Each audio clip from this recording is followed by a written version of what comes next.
Hey, my niece family. So I've been sitting and pondering about a lot of things in my life. Good things that I'm very happy about, um, things that I'm, proud of. And I'm thankful to God that my mind is in a place where I have clarity and I have a better understanding, and I've made space in my mind for growth. That's one of the things that's very important, making space in your mind and in your life for growth. I'm working while I'm talking to you guys, so you may hear some background noise, but I'm here, and we're going to talk about that today. So I've been going through this journey with you guys for a long time, and 2024 was an amazing year. I am very proud of myself, even through the ups and downs. You know what I mean? I've been able to overcome, and my relationship with God has become more personal. I've always known Him. I've always talked to Him. I've always learned about His Word, and it's always been in me, but it's personal now. And He's talking to me, and He's showing me things, and I'm actually paying attention now, because I freed space in my mind, and I'm filling it with His Word, His promises, His gifts, the joy that He's given me, the enlightenment, the understanding, the appreciation. I could continue to go on and on. But I've been thinking about my finances, and I always talk to you guys about my finances. And since I've paid off a lot of things and I've gotten my credit in order, I have a different appreciation for it. And I feel like it's time for me to take it to the next level. I'm 45 years old. Retirement age for me right now is 68 to get full benefits. It might be between 68 and 70. But you get partial, which is 30% less at the age of 62. I don't want to work that long.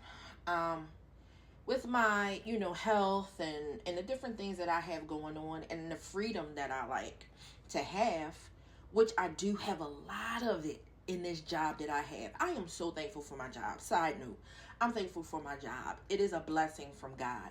Every time I get tired or frustrated or annoyed with people, places, and things, I sit back and say, you know what, God? To whom much is given, much is required. I'm returning your word back to you as you said.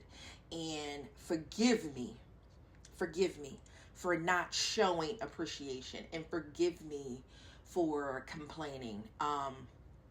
And I just try to put my flesh aside and look at the good in all the situations, and pray about it and meditate on it and ask God to help me not take the situation away or not, change the circumstance, but to enlighten me and change my way of thinking while I'm in the midst of all this. Because one thing's for certain and two things for sure. People are going to be who they are. Situations are going to be what they are, but it's all about how you see it, how you view it, and how you handle it. You are in control of your responses. But if you allow the circumstance or the people to control your emotions and your responses or your growth or whatever, then you're not living in the fullness that God has given you. So in any case, I realized all these years I've been leaving money on the table. And when I say money on the table, I'm 45 years old. Every job that I've had offered some type of 401k, or they're offered some type of 403b. And at 45, I decided to really, really educate myself on it, because I would always put in maybe 3% or 4%. Depending on what the match was, I would always do under that, just to say I was saving something. But then situations would come and I would take it out, and I would end up having to pay penalties and all kinds of stuff that's unnecessary. But when I sat back and looked at it, I'm like, wow, Tamara, you left money on the table. Free money. I've never thought about that part of it. I've invested my time. I've invested so much. But a part of my benefits is them matching my dollars up to a certain percent. And at 45 years old, 45, I finally understand and appreciate that part of the benefits I have at work. We look at the benefits as like the medical, and we look at, the salary, and we look at all that kind of stuff. But do you know that match that they give you? It's a benefit. And I understand some people may not be able to match. Some people may not make enough money to do any contribution. Some people may not make enough money to even live. I totally get it. Okay? But I do know that if we change our way of thinking, and if we change what we do on a regular basis, and we ask God to just give us clarity, things will start to change in your perception. You will see that if you cut back on certain things, you might be able to put $10 in there, $20 in there. And then as you grow and God gives you increase, you can increase so you can get up to that full match. Now, am I saying kill yourself to have a 401k or whatever? No. But I'm saying where I am right now in my life, I just realized my company gives 6%, dollar for dollar. Dollar for dollar. I just realized, and it's crazy how you actually sit back. Once you clear your mind of all the confusion, all the chaos, all the toxicity, all the gossiping, all the waste of BS, I've been missing out. So what I've done is, I'm like, okay, instead of putting so much savings into these bank accounts, I decided, okay, you can put some in a high yield savings account, but why not put it in a 401k Roth After Tax? That way, if you have certain expenses that come up in an emergency, you don't have to pull it from the regular 401k before tax and be penalized. That way, that 401k Roth, that can be used for your emergencies. You grow way more interest on it, and it can sit there and grow because it's out of sight, out of mind. For the regular 401k, try to put way more money in there and max out the percentage, because that will help you in the long run. And if you have that 401k Roth that's after tax, that can be your emergency, where you don't touch the 401k before tax. I never realized that until God just cleared the BS out of my mind and helped me to see I'm leaving money on the table.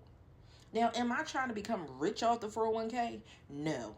Am I just, how people say, hell bent on, my 401k, this, that, and the third? No. Am I going to work until I'm 70? Absolutely not.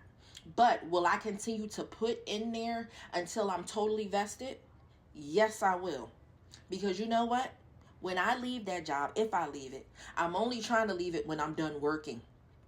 Because honestly, I'm in the best position I've been in my entire life.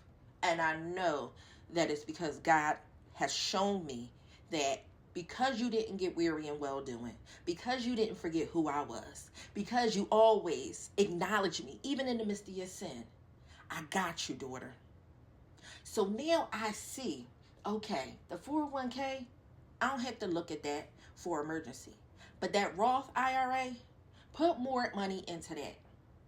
The savings with the high yield, try to find some way to make some passive income and to put a little bit aside for that. When you get a raise, put a little bit aside for that. You started cash stuffing.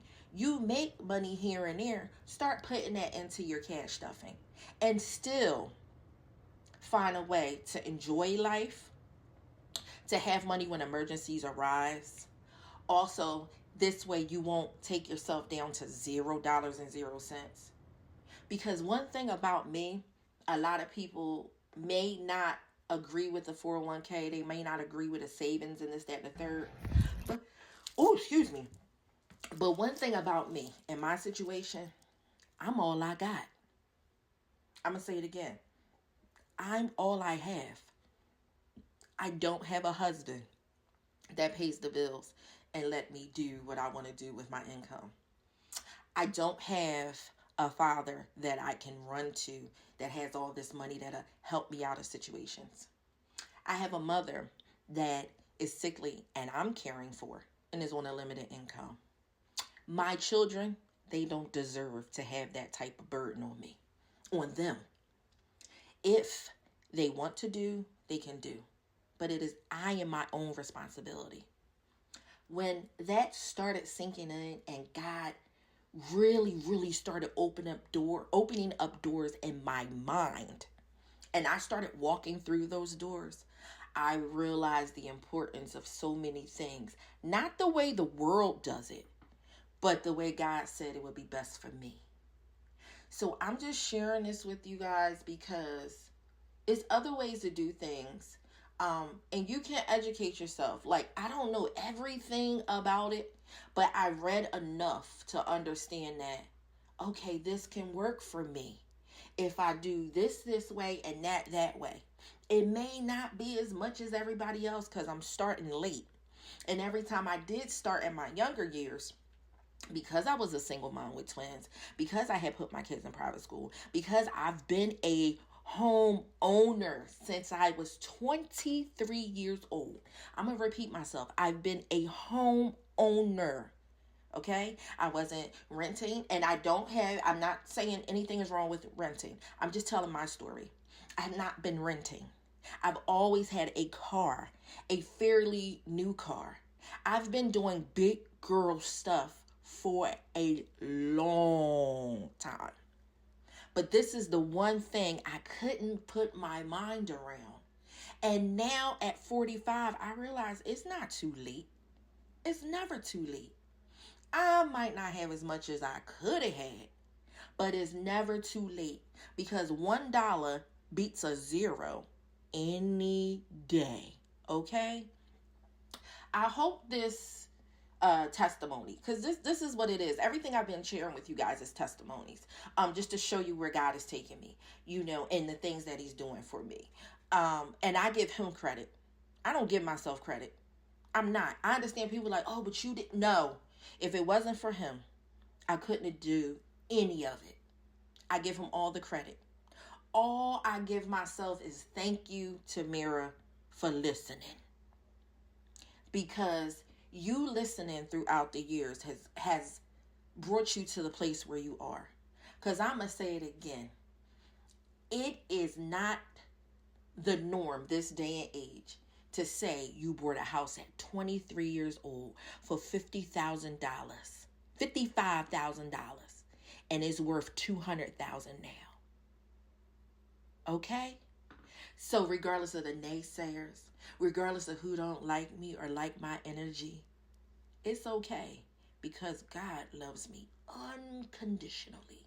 And he shows me every day that he's pleased with my progress.